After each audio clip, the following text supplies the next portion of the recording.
Hey guys, and welcome back to another episode of Federico Talks Watches. Today, I'm once again answering some of your questions, such as what is the best diver under $2,000? And what are some awesome 90s watches that are great value right now? All that and more in today's episode. Now, of course, before we get started, customary wristwatch check. Today I'm wearing my H. Moser Pioneer green dial on the orange strap.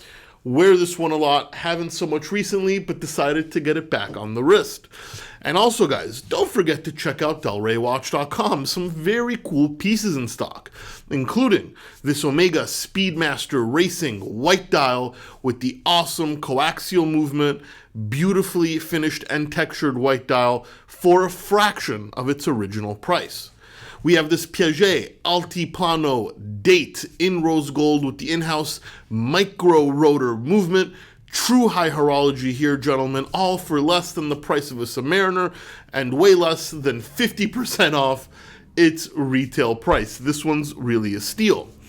And if you're a vintage lover but don't want to deal with the headache of vintage, we have this TAG Heuer Caliber 11 Blue Dial Monaco in the modern collection, but with the vintage feel, an absolute icon by Heuer here.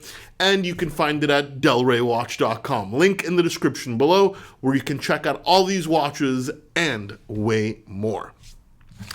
Guys, these are some of the questions you asked me on my Instagram account at Federico Talks Watches. A few times a month, you'll see a Q&A picture pop up. Feel free to ask your question there. When I get enough questions, I do take the picture down. Please don't DM me, as I do not check them. Now, in no particular order, we start with Cube X68. And he said, hey Fed, what are some cool watches from the 90s? They're still reasonable today, but will appreciate in value in the coming years.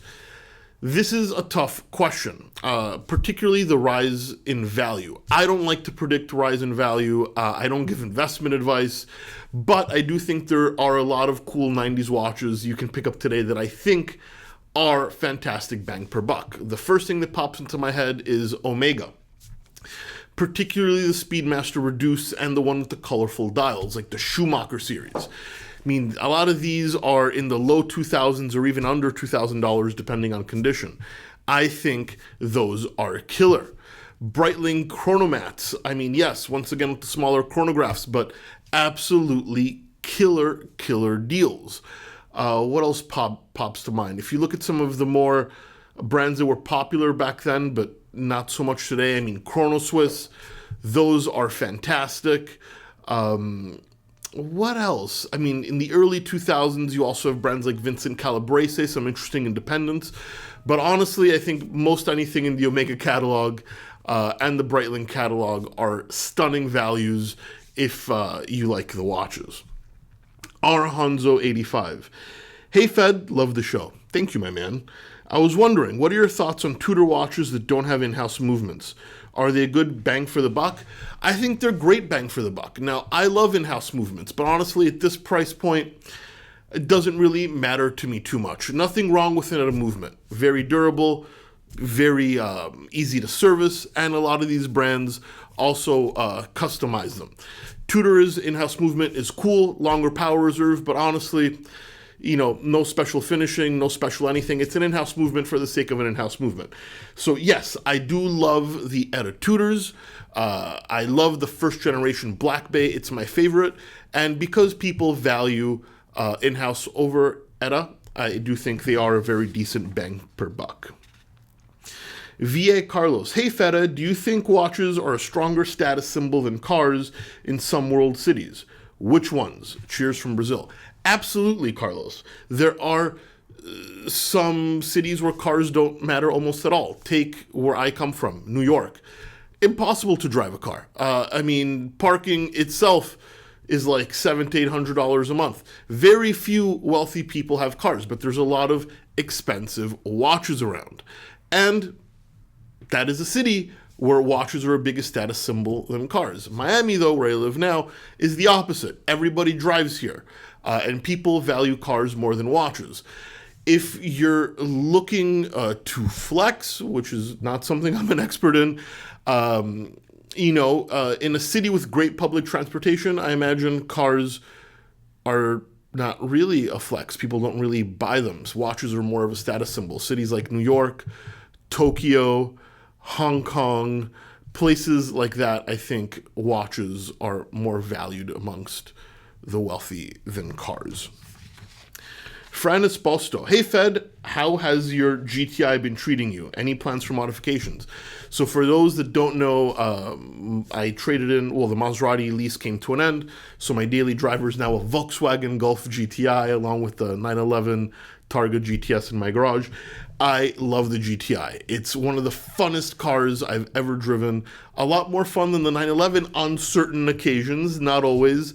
Front wheel drive is a lot of fun. It's got a lot of power for its small body.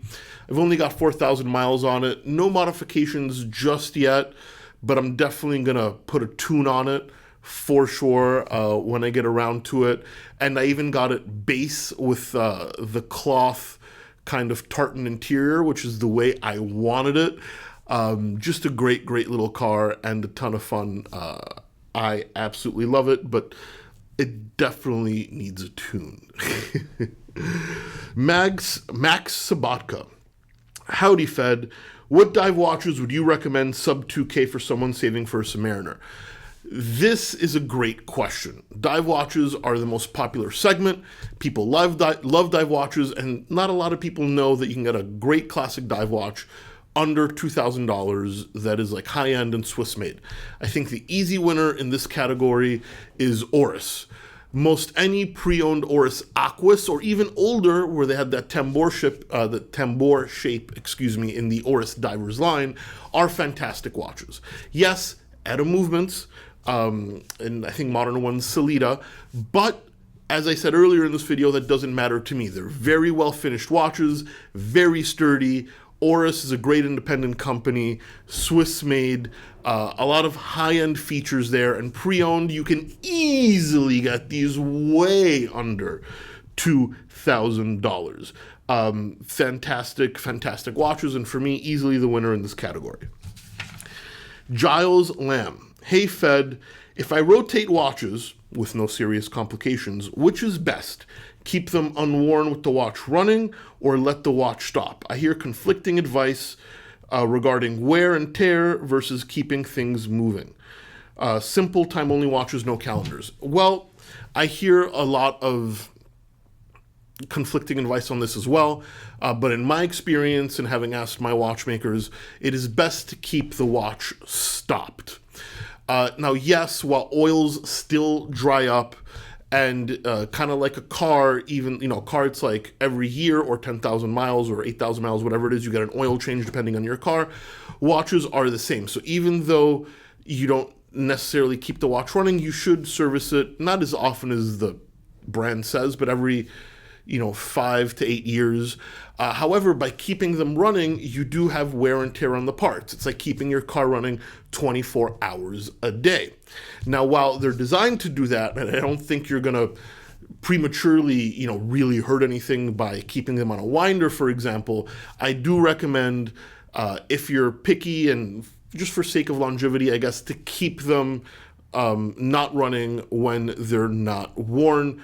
It kind of gives it a break. Though I will reiterate, these watches are meant to run for a very long time, so I wouldn't particularly worry about it. Anyway, guys, that's it for today. Please give this video a thumbs up if you enjoyed it. Really does help. Don't forget to subscribe so you don't miss any more content. And of course, check out delraywatch.com. Guys, thank you so much, and I'll catch you in the next one. Take care.